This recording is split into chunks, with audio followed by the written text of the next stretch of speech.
Isang mainit na namang usapin at pinakabagong balita mula sa iba't ibang sulok ng bansa. Sa ating programa, ating kikilatisin ang makabuluhang kaganapan sa ating gobyerno, lalo na sa politika. Tayo ay magbibigay linaw at magbibigay kaalaman sa mga mahahalagang isyu na dapat nating malaman at pagtuunan ng pansin.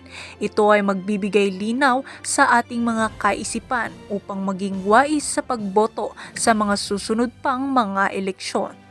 Isang kontrobersyal na isyu ang lumutang matapos ang mga aligasyon na ang pondo mula sa kaban ng bayan ay ginamit umano ni Pangulong Kuting ng Norte Jr. para sa kanyang personal na bisyo, partikular ng paggamit ng pulburon.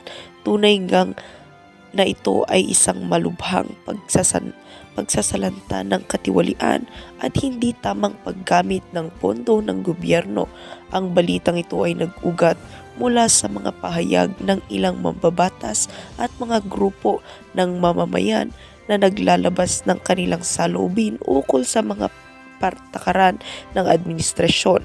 Ayon sa kanila, mas pinapahalagahan ni Kuting ang kanyang sariling interes kumpara sa mga pangangailangan ng nakararami, lalo na sa gitna ng patuloy na pagtaas ng presyo ng mga bilihin at kakulangan sa serbisyong pangkalusugan. Kaya naman ang mga tagapagtaguyod ng anti-drug campaigns ay nananawagan para sa mas masusing investigasyon upang mapatunayan ang katotohanan ng mga paratang at matiyak ang pananagutan ng sinumang sangkot.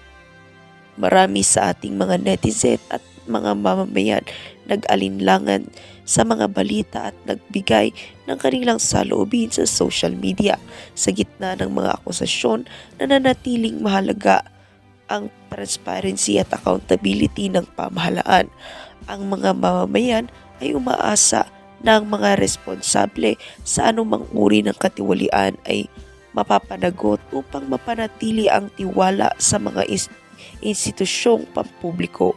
Dahil nga sa pangyayaring ito, hindi napigilan ng mga netizen na maglabas ng kanilang saloobin sa isyung ito. Ayon nga sa mga netizen, people's power na.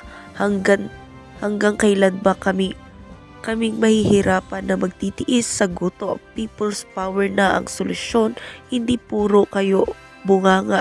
Handa na kaming mahihirap na mag-EDSA na alisin na sila sa Malacanang. Salute to our VP Sara, may malasakit sa bayan, may malasakit sa mga kapwa Pilipino at maaasahan sa lahat ng oras ng pangangailangan ng mga kababayan natin.